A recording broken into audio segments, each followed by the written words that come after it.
Facebook, YouTube, Instagram, TikTok এগুলোর মূল প্রাণ হচ্ছে অ্যালগোরিদম। আপনি ফেসবুক, ইউটিউবে ইসলামিক ভিডিও দেখেন, ভালো ভিডিও দেখার চেষ্টা করেন, হালাল কন্টেন্ট দেখার চেষ্টা করেন, তারপরেও এমন হয়ে যায় আপনি স্ক্রল করছেন, হঠাৎ আপনার সামনে নিষিদ্ধ পণ্যের একটা অ্যাড চলে আসলো, হারাম অশ্লীল ভিডিও বা ছবি চলে আসলো, জুয়ার অ্যাড চলে আসলো। এখন এটা কেন হয়? কারণ তারা অ্যালগোরিদমটাকে এমনভাবে ডিজাইন করেছে আপনি না চাইলেও আপনাকে দেখতে হবে। কিন্তু এই যে অ্যালগোরিদম, এটা কাদের নিয়ন্ত্রণে থাকার কথা ছিল? আমাদের মুসলিমদের। কারণ এই অ্যালগোরিদমের জনক কে?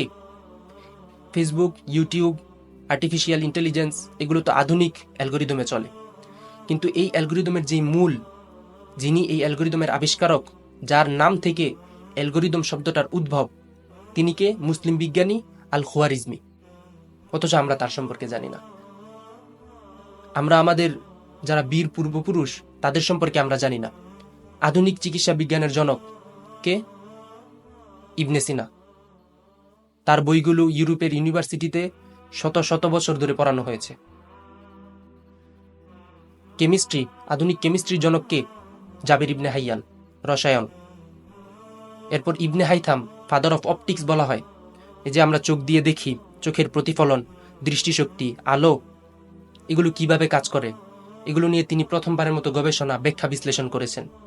এবং তার এই ব্যাখ্যা বিশ্লেষণ থেকে পরবর্তীতে ক্যামেরা, আধুনিক ক্যামেরা, ক্যামেরার লেন্স এগুলো আবিষ্কার হয়েছে। আল বিরুনি, যিনি কোনো রকম যন্ত্র ছাড়া পুরো পৃথিবীর পরিধি পরিমাপ করেছিলেন প্রায় সঠিকভাবে। অথচ আমরা তাদের সম্পর্কে জানি না। তারা শুধু আমাদের মুসলিম সমাজের চিত্র পাল্টে দেয়নি, তারা পুরো পৃথিবীর জ্ঞান বিজ্ঞানের ইতিহাসের চিত্র পাল্টে দিয়েছে।